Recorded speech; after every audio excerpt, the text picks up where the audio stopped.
Dobar dan svima, dobrodošli na 4. webinar Hrvatskog društva za pravo i politiku tržišnog natjecanja. Moje ime je Jasminka Pecatić-Kaufman, ja sam profesorica na katedri za pravo na Ekonomskom fakultetu u Zagrebu i predsjednica Hrvatskog društva za pravo i politiku tržišnog natjecanja.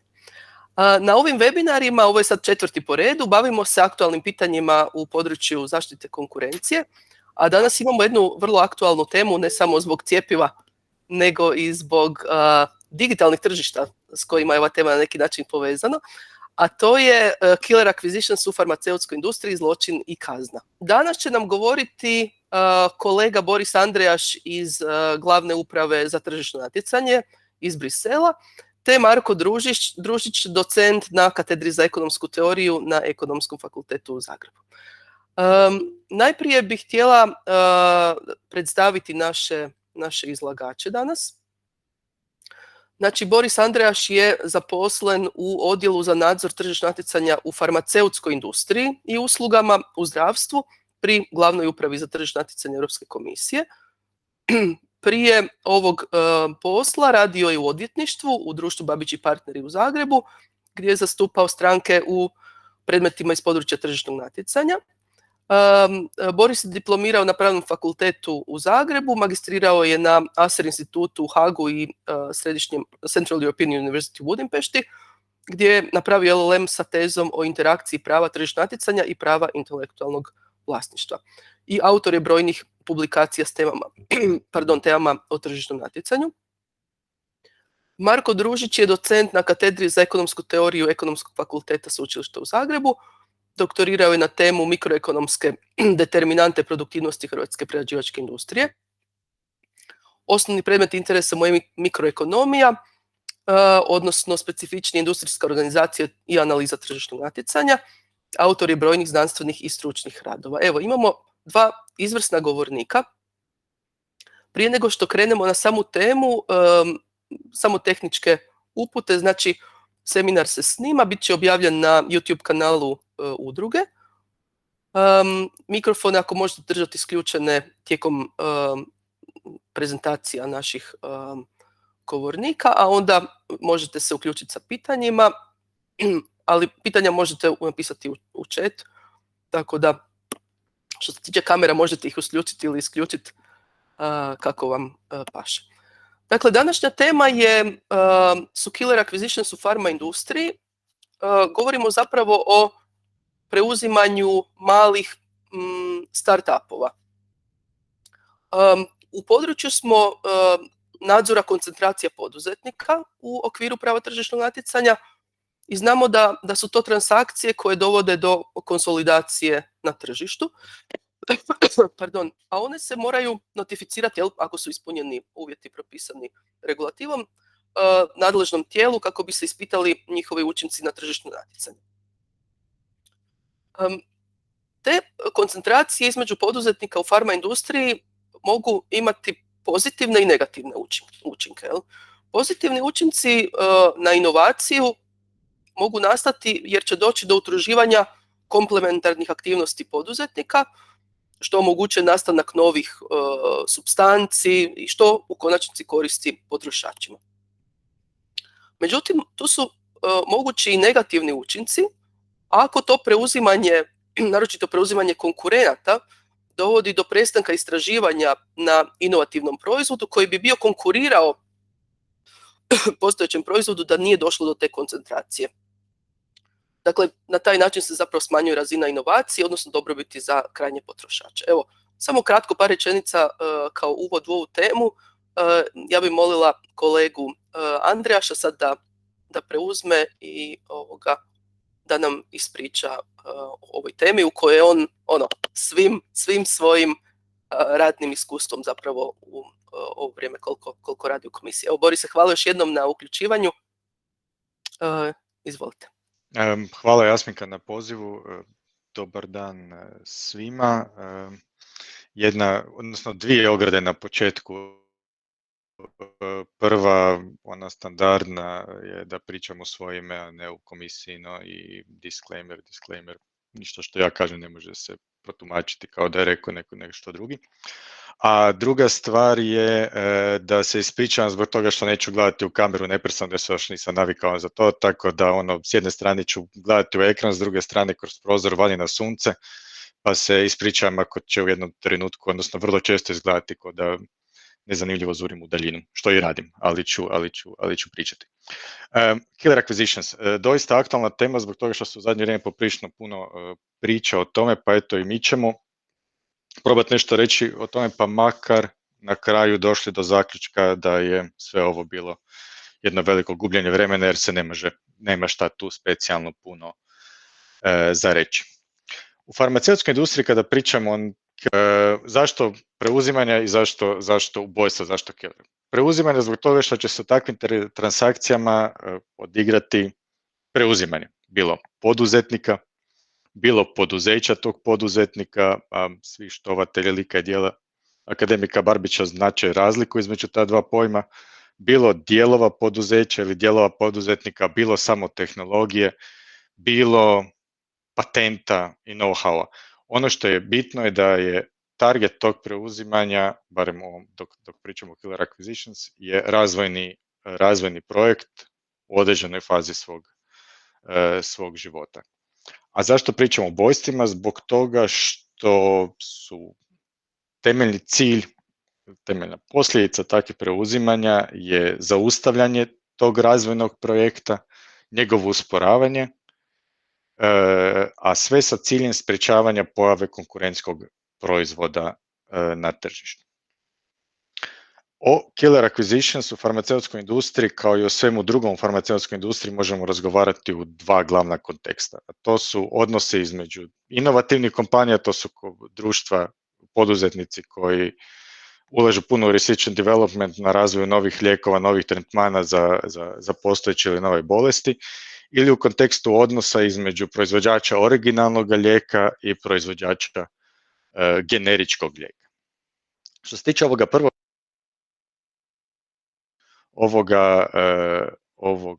prvog konteksta, u ispitivanju tih odnosa u stvari i pojavio se pojam killer acquisitions koji je bio naslov studije objavljene prije godinu, dvije, sad već 2 godine sa naslovom Killer Acquisitions, u kojoj su kolege ekonomisti ispitivali u jednom uzorku 16.000 ili drugom 35.000 razvojnih projekata u farmaceutskoj industriji, njihova preuzimanja, svoje podatke dobivene tim empirijskim ispitivanjima onda su progurali kroz brojne matematičke formule sa meni nerazumljivim matematičkim znacima i brojne grafove koji su više manje razumljivi, da bi došli do jednostavnog zaključka koji mogu prenijeti tu na slajdu, a koji kaže da ukoliko nakon preuzimanja ili nakon spajanja poduzetnika ili nakon preuzimanja razvojnog projekata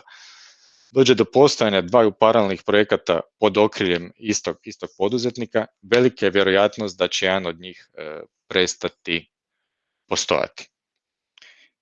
Ili kako to možemo probati grafički prikazati je da ukoliko i poduzetnik A i poduzetnik B rade na razvoju lijeka za određenu bolest i ulažu u R&D i u jednom trenutku tih razvojnih projekata dođe do njihovog spajanja po bilo kojoj osnovi, recimo zbog toga što je poduzetnik A preuzeo poduzetnika B, velika je vjerojatnost da će samo jedan od razvojnih projekata nastaviti svoj život i onda težiti tome da se pojavi na tržištu. Ovdje možda valja podsjetiti da to što u početku postoje dva razvojna projekta ne znači nikako da bi se na tržištu da bi se na tržištu izvjesno pojavila dva proizvoda zbog toga što u farmaceutskoj industriji, a što smo naučili svi vjerojatno kroz zadnje godinu dana, je razvoj lijekova, razvoj tretmana ne samo dugotrajan, nego povezan sa velikim rizicima i neizvjesnošćima. Dakle, osim toga, osim zaključka da razvojni projekti kada su paralelni, kada jedan drugome recimo konkuriraju unutar istoga poduzetnika, vrlo je vjerojatno da će se ugasiti. Studija koju sam spomenuo je došla i do brojke od recimo 6% transakcija unutar ispitanog uzorka koje bi se mogle karakterizirati kao killer acquisitions, znači preuzimanja isključivo sa ciljem toga da se stekne razvojni projekt i da se s njim završi, odnosno da se prekine. Što se tiče drugog konteksta u kojem se killer acquisition mogu promatrati, a to su odnosi između generičkog i originalnog proizvođača, možda ovdje valja podsjetiti na tu jednu specijalnu dinamiku u farmaceutskoj industriji gdje se pojavi na tržištu lijek, najčešće originalan. Taj lijek je u standardnom svom obliku recimo zaštićen sa patentom koji traje 20 godina, pa sa dodatnom patentnom zaštitom koja može produžiti to za recimo još 5 godina, pa onda na to mogu se dodati različite regulatorne ekskluzivnosti. U svakom slučaju taj novi lijek uživa poprilično veliku ekskluzivnost na tržištu, poprilično dugo. Novi lijekovi, pogotovo ako su uspješni, mogu izgraditi čitava trgovačka društva i čitave firme. Njihov prestanak može dovesti do toga da firme propadnu ili potpuno nestanu, što opet imamo možda primjer iz naše nedavne povijesti sa Plivom koja je bila izgrađena, barem u svom velikom dijelu na azitromicinu, a nakon toga je i polako nestajala kao proizvođač originalnog lijeka jednog trenutka kada je zaštita prestala. U svakom slučaju poduzetnici poduzimaju sve što mogu ne bi li zaštitili taj svoj ekskluzivni položaj na tržištu. Ono čega se najviše boje naravno je ulazak generičkog lijeka na tržište. A zbog čega?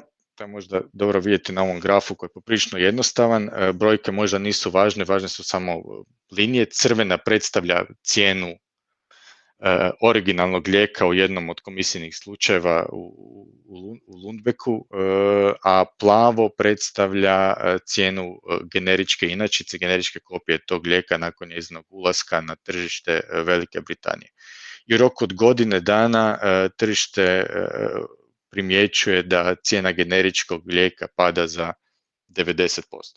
Što je poprilično veliki šok za koji nisam siguran da se pojavljuje u drugim industrijama, barem ne na ovakav način, zbog toga što moramo se sjetiti da ova dva konkurentska proizvoda, generički lijek i izvorni lijek su u stvari potpuno isti, sa istom učinkovitošću, radi se o istim molekulama, jedino su njihove cijene drastično različite.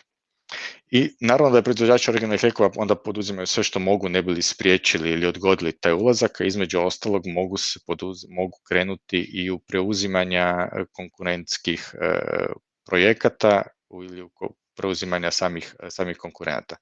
Tako je u komisijnim slučajevima Lundbeck i Servier su doista tijekom istrage pronađeno da su bilo planirana, bilo provedena takva preuzimanja koja imaju karakteristike nečega što je kasnije nazvano killer acquisition, a na Servier ćemo se vratiti malo kasnije.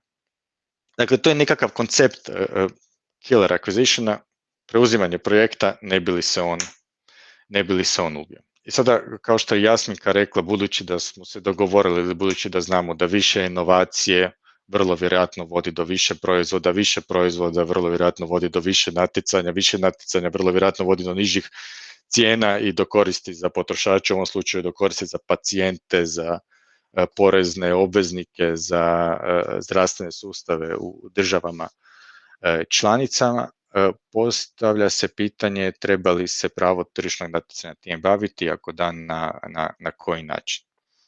I prvi i najjednostavniji odgovor je naravno, budući da se radi o koncentracijama, da se to radi kroz merger control, odnosno kroz ocjenu koncentracije.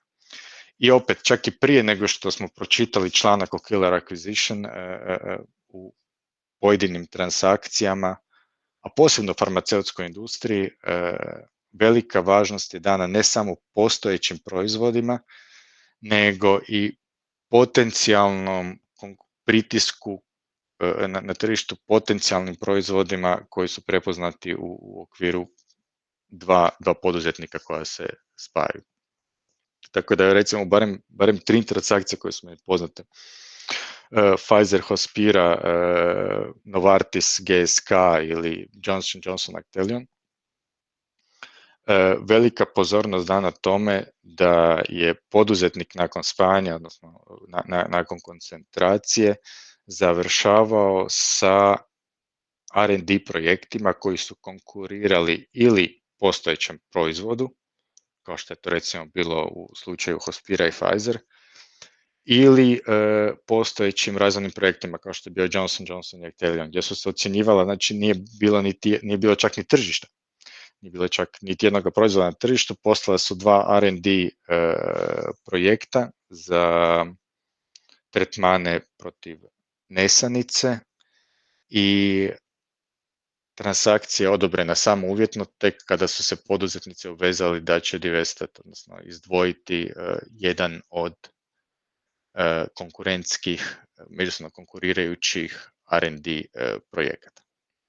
Dakle, u okviru kontrole koncentracije vrlo vjerojatno odgovor na killer acquisition već postoji i koristi se ukoliko za to postoji potreba. Drugi instrument upravo tržišnog natjecanja je antitrust. On u ovoj priči može doći u igru samo podredno, zbog toga što je jasno da sve što barem malo liči na koncentraciju spada pod ocjenu koncentracija i da tu antitrust nema što raditi. Tek ako se radi o preuzimanju, ono što smo rekli na početku, nečega što nema vlastitu sposobnost poslovanja, vlastitu sposobnost generiranja prihoda, opstanka na tržištu, kao što je recimo preuzimanje limitiranog prava intelektualnog vlasništva, limitiranog patenta, može se raditi o antitrust problemu. Opet postoji primjer iz prakse u slučaju Servier koji je započet i vođen prvenstveno kao pay for delay slučaj, odnosno slučaj zabranjenog rješavanja, zabranjene nagodbe u patentnom sporu između Serviera koji je bio proizvođač originalnog lijeka za hipertenziju, za visoki krvni tlak i određenih generičkih takmaca kojim su se dogovorili da će im Servier na različite načine platiti velike iznose, ne bi li oni prestali mu smetati na tržištu ili odustali od toga da uđu na tržište. Jedan krak te odluke, jedan dio te odluke, jedan dio te istrage vođen je zbog preuzimanja od strane Serviera tehnologije koju je razvio švicarski poduzetnik Azad, koji je, nakon što su istekli Servierovi patenti, razvio tehnologiju za proizvodnju perindoprila, to je taj Servierov proizvod, i ponudio je razvojnu suradnju generičkim firmama. Javilo se 14 njih, nakon što je to Servier doznao, odmah mu se u glavi upalio otprilike sličan graf kao one koje smo vidjeli, prema kojem njegovi prihodi u skorije doba padaju značajno.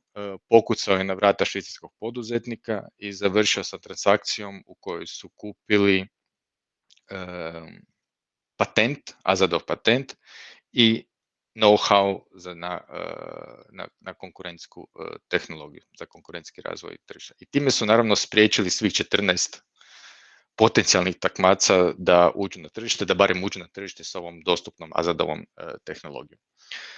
Tijekom postupka i u komisiji na odluci takvo ponašanje je ocijenjeno kao zlouporaba vladajućeg položaja od strane Serviera.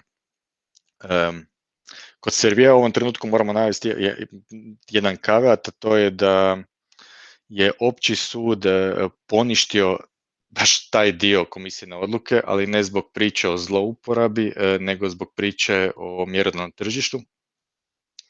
jer je rekao da je uska ocjena mjerodavnog tržišta na razini samo molekule pogrešna i da je komisija propustila uzeti u obzir i druge lijekove koji se natječu u tretmanima za visoki tlak. Po žalbi se Servier nalazi trenutačno pred drugim stupnjem u Luksemburgu, a ono što komisiji daje, ono što komisiji utvrđuje uvjerenju da je odluka donesena dobro i da bi drugi stupanj mogao potvrditi komisijino glanje je nedavna, prošlogodišnja, to je relativno nedavno, odluka ECJ-a u slučaju Paroxetine, koji je bio upit od engleskog suda, gdje je sud, u čijem sastavu je, ako se ne varam, bio i profesor Rodin, zaključio da pristup u farmaceutsku industriju u kojem se mjerodavno tržište definira samo na razini jedne molekule, jednoga proizvoda, je opravdan zbog toga što onoga trenutka kada se pojave ili približe generički proizvođači tržištu, čitav fokus natjecanja se svodi na obranu pozicije originalnog lijeka protiv generičkog lijeka. Odnosi prema drugim supstitutima dolaze u obzir, ali nisu toliko značajni, jer jedino u stvari o čemu razmišlja poduzetnik u vladajućem položaju je kako izbjeći drastičan gubitak prihoda nakon ulaska generičkog lijeka na tržište. Tako da se nadamo da jednog trenutka kada se ECJ prihvati posla u Servieru, da bi, odnosno kad krene odlučivati, da bi mogao potvrditi komisijin pristup i komisijin pristup u definiranju tržišta, a onda bi mogli nešto čuti oko toga da li se instrumenti antitrasta mogu koristiti u ovakvim slučajevima koji liče na killer acquisitions. Na kraju možda ono što je ispomenuto na početku. Zašto preskačeš? Je sljedeća stvar, a to je u stvari i potaklo većinu ove rasprave o killer acquisition. Što učiniti sa koncentracijom koja prolazi ispod pragova? Kao što Jasmika rekla, što učiniti sa transakcijom u kojoj se s jedne strane pojavlja veliki poduzetnik, a s druge strane mali startup koji ima jedan proizvod ili čak nema niti proizvod, onda zato nema ni prihod, pa se ne radi o koncentraciji koja se mora prijavljivati. A sve ove opasnosti o kojima smo govorili, a to je da se razina inovacije onda može smanjivati ako se oba dva razvojna projekta nađu pod istom kontrolom, jednako vrijede za ovakve transakcije koje prolaze ispod pragova, a u nekim industrijama kao što su internetske tehnologije možda najviše vrijede u takvim slučajima, kao što vrijede i u slučajima koncentracije između Hospira i Pfizera, gdje se radi o velikim poduzetnicima. Još ću se jedanput pozvati na studiju koju sam spomenuo o killer acquisition ranije, gdje su autori članka pronašli da se ono što liči na killer acquisition disproporcionalno često događa u transakcijama koje prolaze ispod pragova za prijavu koncentracije. Znači, radi se o jednom legitimnom pitanju. Što onda učiniti? Da li postoje instrumenti kojima se to može nekako riješiti? Budući da se radi o koncentraciji, antitrust tu ne može pomoći i to je jasno. U određenim državama članicama su krenuli sa promjenom pristupa prijavi koncentracija, gdje se uz one klasične prihode počeo koristiti i kriteriji vrijednosti transakcije. Tako recimo Austrija i Njemačka.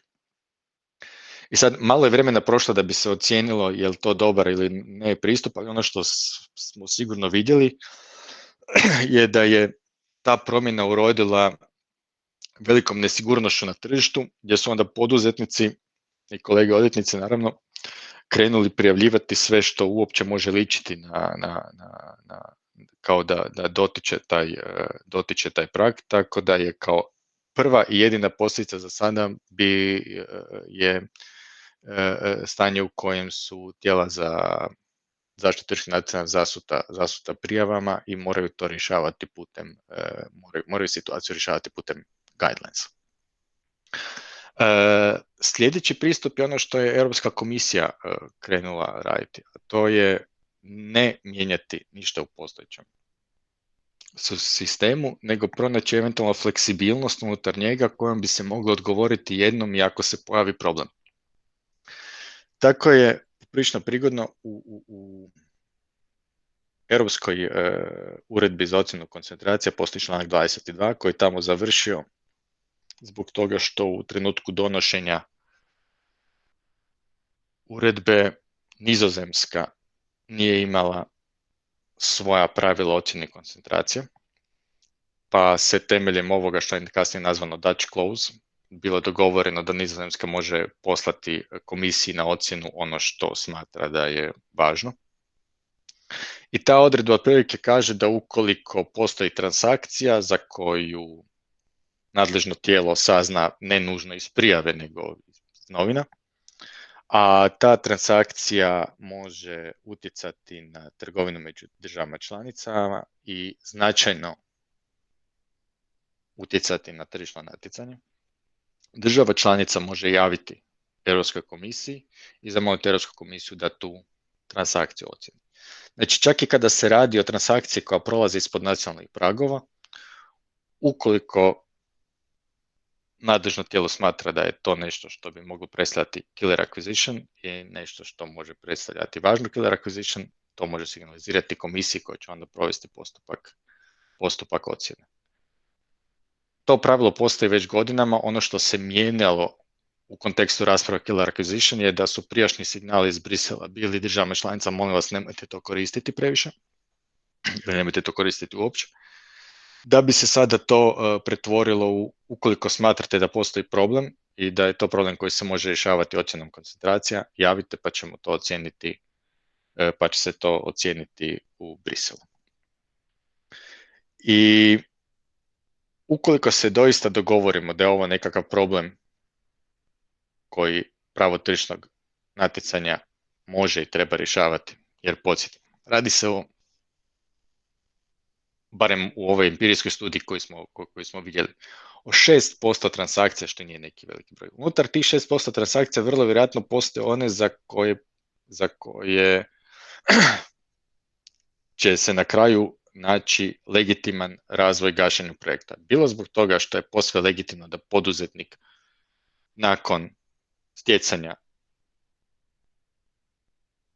istraživačkog projekta ocjeni oba dva postojeća i kaže gledajte, ulagat ću sredstva i ljude samo u jedan od njih zbog toga što ovaj drugi ne izgleda tako dobar, ili jednostavno zbog toga što je prodavatelj uspio prodati nešto što na kraju se pokazuje kao ne dobro, pa se onda taj projekt ugasi. Znači, i unutar tog malog broja transakcija,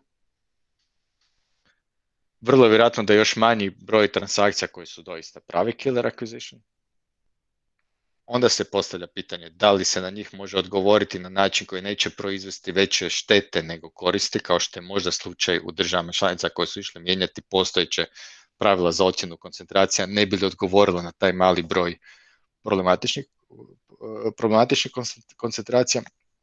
Tako da, uzimajući sve to u obzir, nekako mi se čini da ovaj pristup gdje se postojeće fleksibilnosti ili postojeća pravila koriste kako bi se u doista eklatantnim primjerima moglo odgovoriti i spriječiti takvu koncentraciju čini kao najbolji.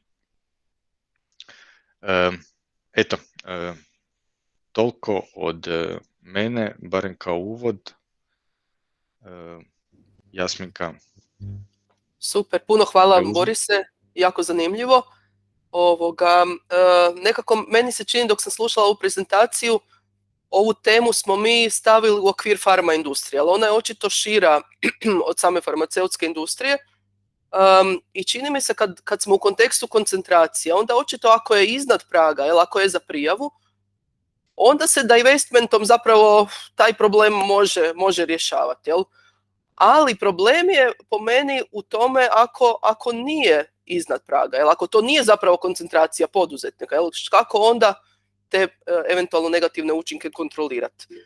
I ono što me podsjetilo me na jednu davnu transakciju u telekom industriji u Hrvatskoj, a to je bilo preuzimanje iskon interneta od strane HT-a, koju zapravo se, koliko se ja shvatila čitajući ovako u medijima, percipiralo kao jednu killer akviziciju. Sad, ono što je bio odgovor našeg zakonodavca je bilo da se, ako se dobro sjećam, promijeni zakon o telekomunikacijama, odnosno elektroničkim komunikacijama, gdje se zapravo reklo, ok, ako dođe do neke transakcije koja ne ispunjava pragove temeljem ZZTN-a, gdje bi AZTN onda odlučivao, a postoji sumnja da će doći do ograničavanja tržišne strukture, odnosno tržišnog natjecanja nakon provedbe koncentracije, odnosno te transakcije, onda će HAKOM biti taj koji će odlučivati u toj transakciji. Znači, to je nekakav naš model, ali možemo o tome pričati. Da li je on uopće primjenjiv u farmi i na koji način. Evo, ja bi sad Marka zamolila da krene sa svojim izlaganjem koji je neka vrsta diskutiranja onog što je Boris rekao, ali i izlaganje koje se odnosi na ovu temu. Hvala Marko, izvoli. Može, hvala. Ništa, pozdrav svima. Ja neću puno oduzimati vremena od rasprave i svih ostalih pitanja. Zapravo niti sam stručnjak za farmaceutiku, niti za specifične, niti za pravo u biti. Ja sam nekako, zanimljivo mi je kao ima reći čisto neki ekonomski aspekt toga i šta se tu zapravo događa i kako je iz nekakve perspektive ekonomske teorije to zanimljivo. I prvo moram reći taj rad koji je Boris isto pokazao, da sam poprilično impresioniran jer u ovom području iz ekonomske perspektive su podaci glavni problem. Doći do te razine podataka i doći do toga do čeg su oni došli, specifični proizvodi, patenti, kad se šta gasilo, u kojoj fazi istraživanja, to ne želim ni zamišljati koliko je to posla bilo, osim ako niste baš neki ured državni ili komisija koja možda zahtijeva te podatke u slučaju kad dođe već do nekakvih sporova na sudu. U svakom slučaju, kada kažem, iz ekonomske perspektive uopće doći do efekata da vi možete odrediti 6% ili nešto više ili manje transakcija, da vi možete statistički uspjeti iščupati točno te faktore, da ispada da su oni to radili isključivo zato da ubiju te patente, je jednostavno iznimno teško pokazati statistički. Tako da moram priznati da ovo je vrlo impresivno to što su napravili. Ok, sad, čisto nekako sa strane ekonomske teorije. Prvo je nekako problem što je većina, i to se pretpostavljam onda translatira u zakone kako su oformljeni, je relativno teško pričat.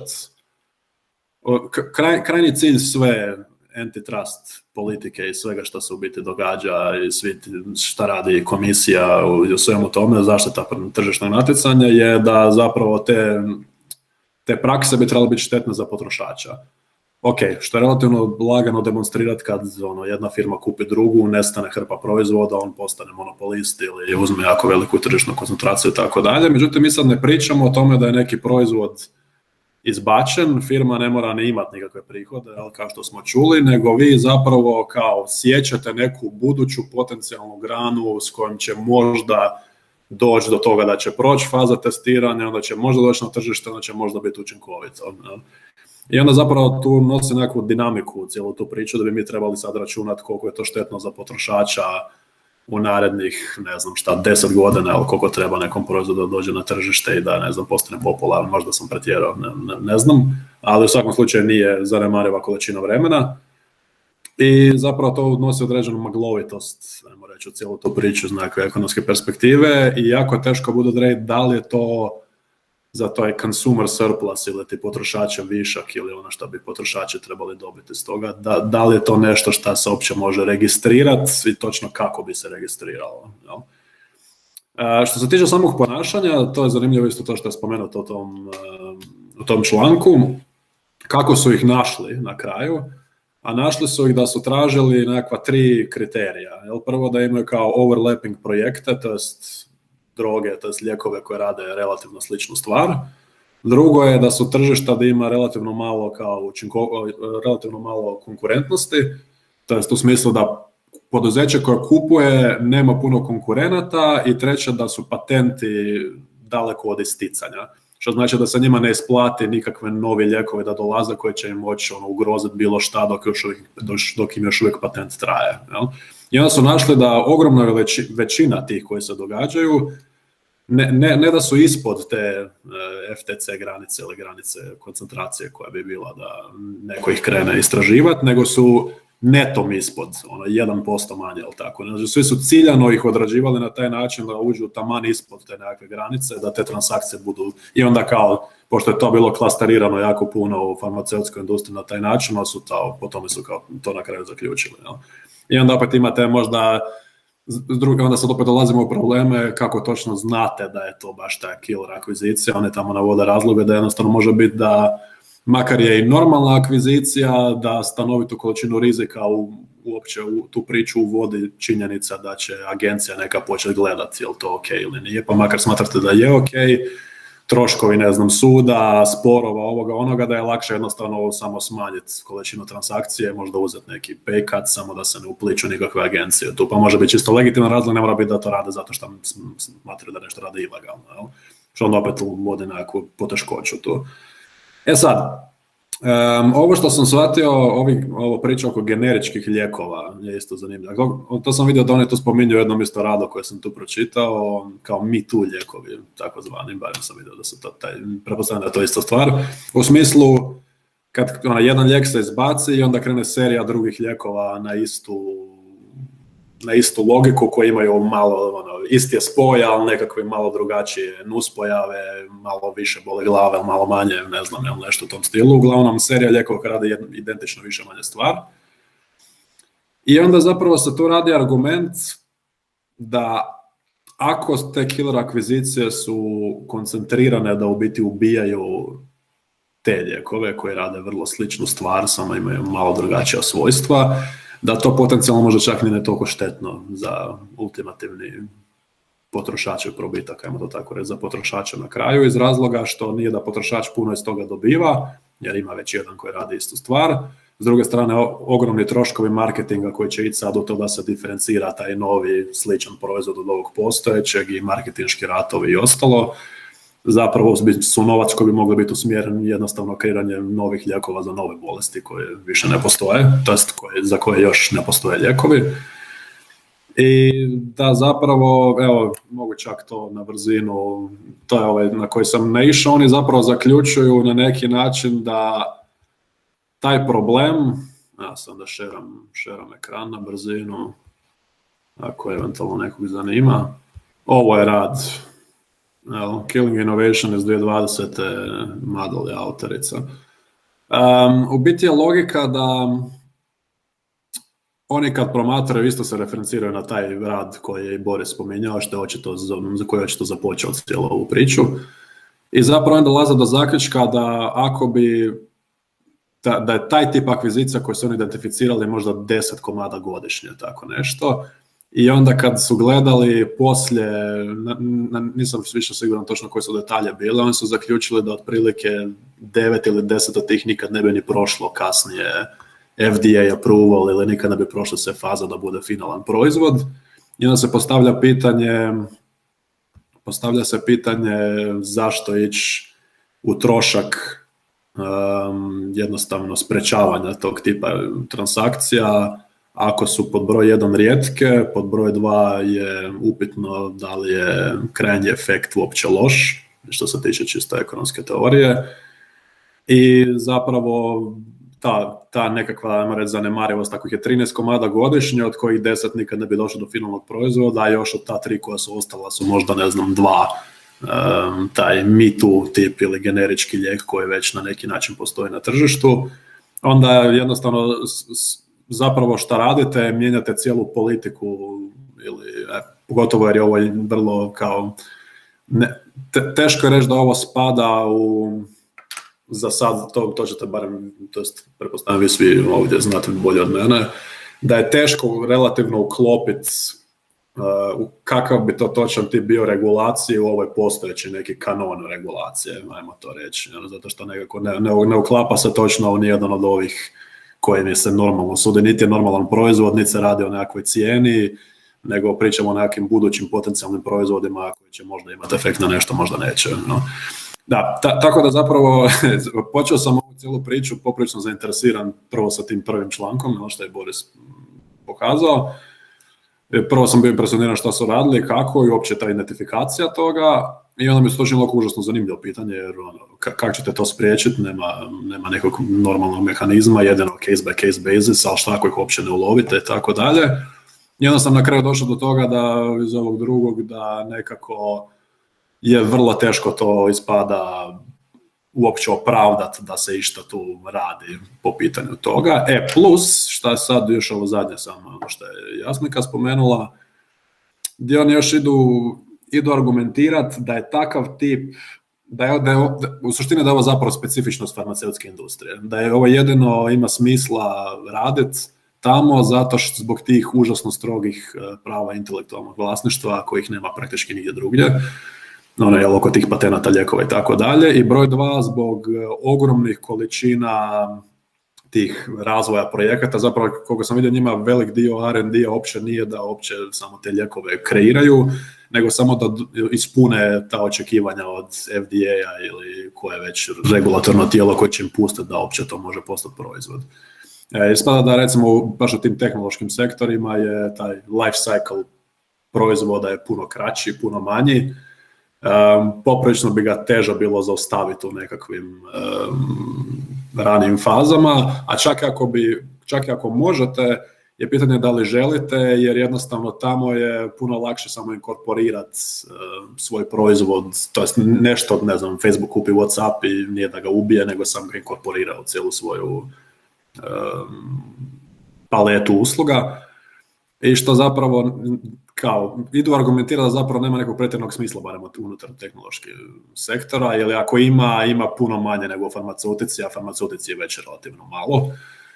Tako da na kraju oni dolaze do zaključka da je ovo ako je problem, bi zapravo po nekoj cost-benefit, mislim je problem, ali po nekoj cost-benefit analizi je vrlo upitno da li ga se treba ići adresirati na nekakav značajan način, jer troškovi bi mogli biti puno veći od koristi sprečavanja tako nečega. Eto, da ne duljim dalje, to su nekako meni što mi se učinilo zanimljivo u tome što sam oko ovog proučio. Što na kraju spada pomalo kao da ubijam temu, ali nije mi to namjera, ali eto, puštam dalje.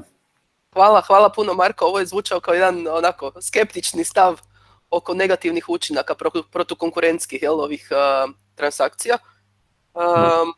Teško ih je uloviti, upitno je šta rade, ajmo to tako reći. Da. Mislim, tu se otvara zanimljivo pitanje uopće politike, formuliranja odgovarajuće politike zaštite tržišnog natjecanja. I tu naravno da svoj tempo sa svojim odlukama nameće Europska komisija kao tijelo koje nekako strateški promišlja koji su case-ovi važni, i onda ide pokušavajući zapravo formirati svoju politiku zaštite tržišnog natjecanja. Boris, da li imate možda komentar na Markovo izlaganje ili možemo krenuti, ima jedno pitanje u chatu? Imam imao sam dvije opaske i jedno pitanje, ali mogu samo dvije opaske. Me Too i generički lijekovi nisu baš potpuno isti. Čisto za Marka, a možda i za ostale. Kada govorimo o Me Too lijekovima, govorimo o sličnim lijekovima koji tretiraju istu stvar. Znači, crvena i plava pilula koje smanjuju krvni tlak. Ono što je bilo kod Serviera, Perindopril, ima još 10-ak tih prilova koji imaju isti način djelovanja, koji su slični po svojim sastavima, ali nisu isti i međusobno se natječu. Generički lijek je nešto drugo. Generički lijek su dvije plave pilule, jedna proizvedena od Pfizera, druga proizvedena od indijske kompanije koja proizvodi generičke lijekove, ili od Mylana, ili od Teve. potpuno su isti. Može se ovaj pojaviti na tržištu tek kad istakne patent. Generički ne ulaže apsolutno ništa u marketing, nego se pojavi na tržištu i reže cijenu ovoga postojećeg lijeka. I generički lijek je ulazak tog generičkog lijeka je ono na što je fokusirano u svim zemljama nekako pravo tržišnog natjecanja u farmaceutskoj industriji. Jer tu je najveća tenzija. To je jedna stvar. Druga stvar, zašto farmaceutska industrija, pored ovoga što si ti rekao, je između ostalog i zato što u farmaceutskoj industriji je R&D poprilično transparentan, za razliku od nekih drugih industrija. Onaj ko hoće može saznati ko će za 5 godina, ako sve bude u redu, imati koji proizvod na tržištu. Zato što je otprilike toliko vremena potrebno do ovoga prvoga patenta gdje svi haš tiho, ali trče ne bi li ga registrirali, pa do recimo stavljanja na tržište lijeka zaštićenog tog patentom. U tom razdoblju poprilično se dobro zna tko što radi, tako da je moguće i targetirati ove killer acquisitions, za razliku od ovih drugih gdje jednostavno se desi da se u jednom trenutku na tržištu pojavi novi proizvod. Dakle, i jedno pitanje, ako smijem, kad se čita ovaj članak, ove formule koje sam ja ih nazvao nerazumljivim zato jer ih su mi potpuno nerazumljive. Jer se tebi čini da je to dobro određeno, mislim je to fascinantno da su oni došli do tih 6, ali jesi li čitajući uspio barem letimičnu pogrešku, glupost, metodološku nesuvislost pronaći, jer ono što se radi u zadnjih godinu dana svi citiraju taj članak, a ja nemam dovoljno niti znanja, niti mogućnosti da ispitam da li je išta od onih fantastičnih matematičkih znakova krivo postavljeno. Da, mogu reći da je metode koje koriste su prikladne za to što rade. I sad, pretpostavka je da nisu fulali nigdje u izračunu, ali to bi morali ići baš u kod koji su koristili sve skupa, što je sad pak skroz. Ali na površini to stvari to izgleda prikladno i očito su se užasno potrudili oko nabave podataka i to im je cijela originalnost cijele te priče. Ove metode su viđene već milijun puta, ali ovo doći do te razine to je taj impresivni dio. Zapravo se sve svode na to kako su uspjeli doći i pospajati sve te podatke. Ali da, članak se čini vrlo legit, bi rekli. Da, to je super, to sam htio tamo pitati ovo oko tih generičkih in vitro lijekova, jer mi nije bila jasna razlika, ali da, ovo zapravo sve što sam pričao se zapravo odnosi na te mitu lijekove. I tu kod tih mitu lijekova je jedna od zamjerki čitave farmaceutskoj industrije to da se, kada se gleda izvana,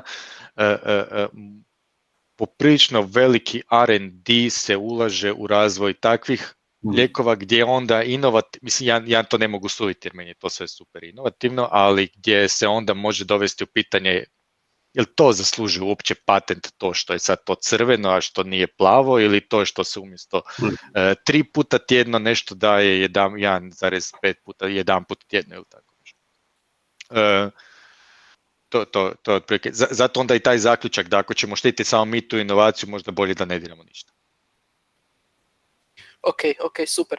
Evo, imamo zapravo 2 pitanja od Veljka. Veljko, hoćete se uključiti, postaviti pitanje ili da čitamo iz četa? Svejedno, mogu da se uključim. Pozdrav govornicima.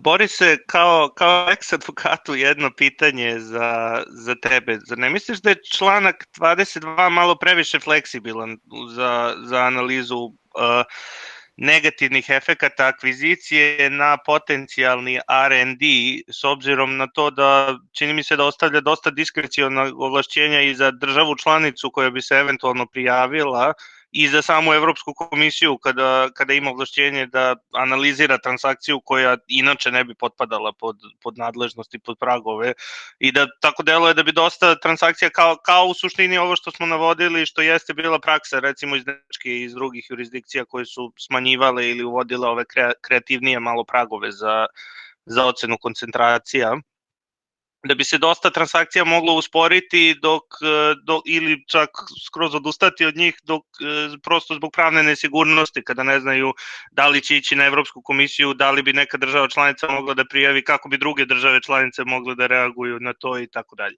Sad ne znam da li postoje neka iskustva u komisiji oko toga ili kako diskusije teku u tom smislu. Mogu to odmah. Pozdrav Iljko, mislim, članak je takav kakav je, ali da, napisan je namjerno poprilično široko i da u ovom trenutku samo pozivanje na 22 vrlo vjerojatno kreira više pravne nesigurnosti nego sigurnosti. No, međutim, što se tiče same ocjene, ja mislim da tu neće biti velike nesigurnosti. Ja ga shvaćam kao jurisdikcijski mehanizam. Idemo ispitivati ono što možda ne bismo mogli ispitivati zbog toga što ne udovoljava pragovima. Ali jedanput kada krenemo u ispitivanje, onda ćemo se voditi sa svim onim principima i sa svim onim pravilima koje inače koristimo. To ne pomaže tebi kao odvjetniku oko toga šta ćeš reći klijentu kada će se transakcija završiti, ali do sad mislim da nije iskorišten u ovom kontekstu, ne znam da li uopće u svojoj povijesti iskorišten više puta, a zbog svega ovoga što smo naveli sada oko Clear Acquisition, oko toga da li ih uopće možemo detektirati, da li ih treba detektirati, da li se treba baviti sa njima, vrlo vjerojatno će biti primijenjen u jako iznimnim slučajevima. Tako da neku generalnu pravnu sigurnost vrlo vjerojatno neće narušiti, a ako se baš netko nađe u transakciji koja završi unutar članka 22, unutar tog referrala, vrlo vjerojatno će ono što će im pomoći je to da komisija sigurno neće izaći iz svojih nekih pravila ocjene, iz rokova za tu ocjenu, iz postupaka za te ocjene, tako da će se barem u tom kontekstu onda moći ponovo kreirati neka pravna sigurnost. Pa ja bi očekivao i da prvi case te vrste, ako bude, mora da bude nešto što je baš onako ili očigledno ili da baš negde, kako kažem, pali lampicu, a posle toga bi se valjda iskristalisala i neka praksa na osnovu toga. Ne verujem da za neku sivu zonu bi targetirao ovim pristupom. Ne, vrlo vjerojatno ne. Ako je išta, onda su sva tijela koja postupaju o tome poprilično konzervativna u pogledu toga. I da, vrlo vjerojatno će se u tom trenutku raditi o nekakvom eklatantnom primjeru gdje će se svi složiti da je to nešto što se mora ispitati premda se radi o malom startupu ili o maloj kompaniji, preuzimanje koje ne bi triggeralo pragove. COVID vakcine ili tako nešto. Tu sam mislim dovoljno veliki ovi ljudi, ove firme da bi spajanja bile poprilično lako zapravo. A samo eto sitno pitanje i prestaću da te uzurpiram. Kakva su novije iskustva komisije sa biosimilarima, pošto su oni bili all the rage pre par godina i smatralo se da mogu, možda ne kao generika, ali da mogu značajno da utiču na tržište, a čini mi se da je malo entuzijazam opao u novije vreme. Mi još nemamo slučaj sa biosimilarima u antitrustu. Barem ne, to još nije. Komisija je odlučivala o biosimilars u nekim transakcijama, tako je ovo spomenutoj Pfizer i Hospiri. Što se tiče entuzijazma, s jedne strane, mislim da si skroz u pravu, onoga trenutka kada je to bilo poprilično novo, onda smo svi pisali o tome, pričali, jednako kao što smo pričali o Killer Acquisition sada, i onda se pažnja prebaci na nešto drugo. Ali s druge strane ne znači da se tržište ne okreće u tom smjeru. Ja sad nemam podatke, ali znam da kolege iz DG-a koji se bave sa time uporno se razbacuju podacima oko toga, ako ne volumenom, a ono barem vrijednošću koliki dio tržišta otpada u ovom trenutku na biološke lijekove, pod broj 1, koliki broj R&D-a, koliki postotak otpada na biološke lijekove, a sa biološkim lijekovima onda dolazi pitanje biosimilars. Ono što će komisija u svakom slučaju jedanput napraviti, ili neko drugo tijelo za zaštitu tržišnog natjecanja koje se dosta bavilo dinamikom generika izvorni proizvođač, će skrenuti pozornost na to. Case-ova, barem po mojim saznanjima još uvijek nema, možda zbog toga što se ta dinamika nije do kraja nije do kraja odigrala, ali će ih biti. Ali ne mislim da je, možda je akademska i entuzijazam javnosti splasnuo u smislu pozornosti koja se posveća biološkim lijekovima, ali nisam vidio ništa što bi me razuvjerilo u tome da se industrija okreće tome i da će u dogledno vrijeme se veći dio R&D-a, veći dio prometa i pametnih lijekova okrenuti prema biološkim lijekovima. Ok, hvala puno. Kolegica Stipanović priča, odnosno pita za kontraindikacije. Koliko su bitne kontraindikacije, je li? Aha, sve u redu. Da li je tu kod definiranja mjerodavnog proizvodnog tržišta uopće bitno pitanje kontraindikacija? Vidimo sad da praksa tu još nije jasna, jel, s obzirom na ovo, Boris, što ste govorili o ovom predmetu koji je pred Servier, koji je sad pred ECJ-om. Da, iako mislim da je praksa postala jasnija sa prošlogodišnjim paroksitenom. Znači, za definiciju moguće je, i sud se slaže, definirati tržište na razini molekule. Doista ne pokušavam zamisliti kako bi kontraindikacije u tome igrali ulogu. Ono što imamo na početku je, imamo medicinski problem,